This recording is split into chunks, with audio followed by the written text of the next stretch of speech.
Presiden Joko Widodo mengungkapkan krisis kemanusiaan tengah melanda dunia.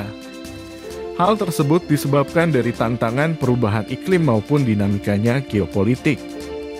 Dampaknya, ongkos energi semakin mahal. Alhasil, banyak negara mulai kesulitan memenuhi kebutuhan pangan. Dampaknya, ongkos energi semakin mahal. Alhasil, banyak negara mulai kesulitan memenuhi kebutuhan pangan. Presiden Jokowi menambahkan berangkat dari hal tersebut bisa berdampak lebih buruk yang mengantarkan manusia pada krisis kemanusiaan ketika jutaan masyarakat di dunia kesulitan mendapatkan bahan pangan. Menurutnya, kenaikan indeks harga pangan global saat ini mencapai rekor tertinggi. Hal tersebut menjadi salah satu buktinya bahwa makin banyak masyarakat yang kesulitan memperoleh bahan pangan ketika harganya melonjak naik. Melihat fenomena tersebut, menurut Jokowi perlu ada atensi khusus dari perguruan tinggi agar Indonesia tidak terjebak dalam situasi mencekam yang sudah banyak digambarkan oleh pakar maupun pengamat. Presiden Jokowi berharap perguruan tinggi mampu menciptakan inovasi melalui kreativitas untuk menyelamatkan Indonesia dari ancaman tersebut. Presiden Jokowi mengatakan bahwa saat ini krisis kemanusiaan tengah melanda dunia akibat perubahan iklim maupun dinamika geopolitik. Hal tersebut mengakibatkan krisis pangan, krisis energi, dan krisis finansial.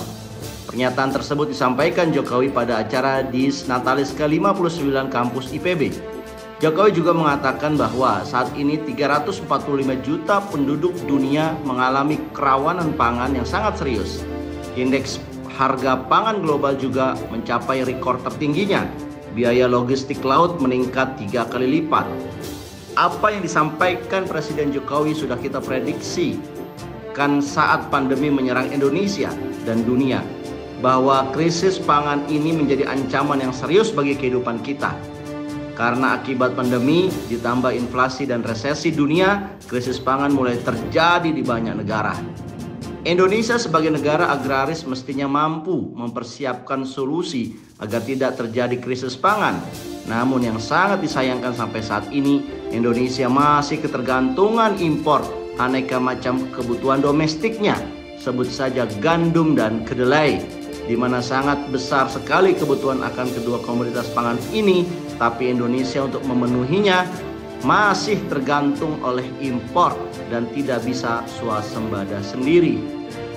Miris memang situasi tersebut bahwa Indonesia yang memiliki jutaan hektar lahan yang subur harusnya mampu untuk swasembada berbagai kebutuhan pangan domestiknya, bahkan mampu untuk mengekspor keluar.